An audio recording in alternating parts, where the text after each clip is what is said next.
யாரோ ட்வீட் போட்டால் எடுத்து செய்தி ஆக்கிற ஊடகங்கள், யூடியூபர்கள், நான் ட்வீட் போடுறேன், நான் அறிக்கை கொடுக்குறேன், அது குறித்து விவாத பொருளா, பேசு பொருளா விவாதிக்கப்படுகிறதா? இல்லையே. அப்போ அதையெல்லாம் செஞ்சுட்டு என் மீது குறை கண்டுபிடிச்சு நீங்கள் சுட்டி காட்டிங்கன்னா நான் ஏற்றுக்க தயாராக இருக்கிறேன். கட்சியை இன்னைக்கு 5 முறை ஆளுங்கட்சியாக திமுக வருவதற்கு என்னுடைய முன்னோர்கள், என்னுடைய ரத்த உறவுகள், என் பெரியப்பன் சித்தப்பன் பங்காற்றி இருக்கிறாங்க. நாங்கள் கோடிக்கணக்கான ரூபாயை என்னுடைய முன்னோர்கள் இந்த கட்சிக்கு நிதியாக தந்திருக்கிறார்கள்.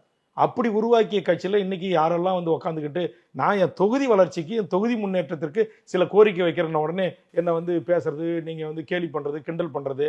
இல்ல அது வெளிப்படையா பேசும்போது தானே உங்க கூட்டணி தான், நீங்க என்னங்க பேசிக்கலாம் வெளிப்படையா மக்கள் முன்னாடி அதான் சொல்ல 3.5 வருஷமா பொறுத்து நீங்க 3.5 வருஷமா கேட்காம இப்போ கேட்கறேன்னு சொல்றீங்க. இப்ப கேட்டா அப்புறம் 3.5 வருஷமா என்ன பண்ணிட்டு இருந்தீங்கன்னு கேட்குறீங்க, வரலாற்று தெரியாம. இப்போ தேவேந்திரனுக்கு தெரிஞ்சிருக்கு, நீங்க முதல்ல பேசுறீங்க, நீங்க அக்செப்ட் பண்றீங்க. இன்னைக்கு வந்திருக்கிற சில யூடியூபர்கள் அவங்களுக்கு என்ன தெரியுது? சட்டமன்ற குறிப்பேட பத்திலாம் புரியுதா? சட்டமன்றத்தில் என்ன நடக்குன்னு தெரியுதா? சட்டமன்றம் முடிக்கும் போது பேச வாய்ப்பு கிடைக்கலன்னா நான் வெளியில பத்திரிகையாளரை சந்திச்சு என்ன பேச வந்தேன் அப்படின்றத பதிவு பண்றேன். அதை குறித்து அவங்க ஏதாவது முழுசா பாக்குறாங்களா?